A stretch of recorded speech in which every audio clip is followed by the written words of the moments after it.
کیا عورت تراویح کی امامت کراتی ہے؟ نہیں کرا سکتی.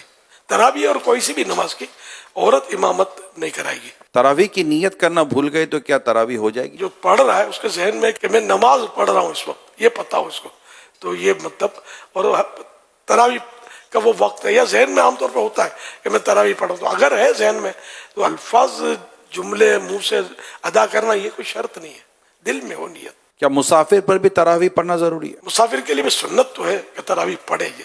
اب تو سفر بہت آسان ہے اسے. کیا تراویح میں ہر 2 رکعت کے بعد جو بیٹھتے ہیں وہ فرض ہے؟ 4 رکعت کے بعد بیٹھنا مستحب ہے، اور نہیں بیٹھا تو کوئی گناہ نہیں ہے. 4 رکعت کے بعد 4 رکعت، اس کو ترویح بولتے ہیں 4 رکعت کو. کیا تراویح پڑھنے کے لیے روزہ رکھنا ضروری ہے؟ روزہ ہے، تراویح ہے.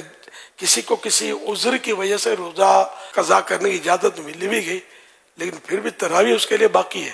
جو سنت موقع ہے اور وہ ادا کرنے کی طاقت ہے، اور کوئی یہاں بھی رکاوٹ ایسی نہیں ہے، تو تراویح تو اس کو پڑھنی ہے. محلے کی مسجد چھوڑ کر دوسری مسجد میں تراویح پڑھ سکتے ہیں؟ بہتر یہ ہوتا ہے کہ اپنے محلے کی مسجد میں بندہ پنجگانہ نمازیں پڑھے، لیکن جہاں جمعہ ہوتا ہے تو وہ جمعہ پڑھے گا. تو اگر تراویح اس طرح کسی اور مسجد میں جا کے پڑھے تو کوئی گناہ نہیں ہے. عشاء کی نماز سے پہلے تراویح پڑھ لی تو کیا ہو جائے گی؟ عشاء کے فرض کے بعد ہی تراویح کا ٹائم شروع ہوگا، اس سے پہلے نہیں ہوگی. عشاء کی جماعت مسجد میں ہو گئی تو کیا وہ تراویح کی جماعت پڑھ سکتا ہے؟ مسئلہ یہ ہے کہ عشاء کے فرض نہیں ملے تو تراویح تو پڑھ سکتا ہے با جماعت.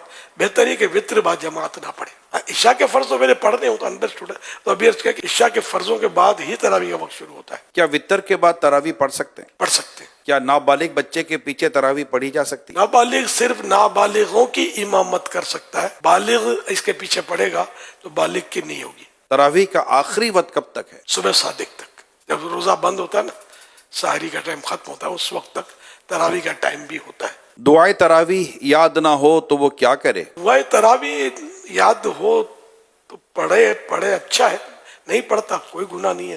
درود شریف پڑھے اس وقت، کوئی بھی ذکر و اذکار کرے. پھر فرض چپ بھی بیٹھا ہے تب بھی کوئی گناہ نہیں ہے اس پر.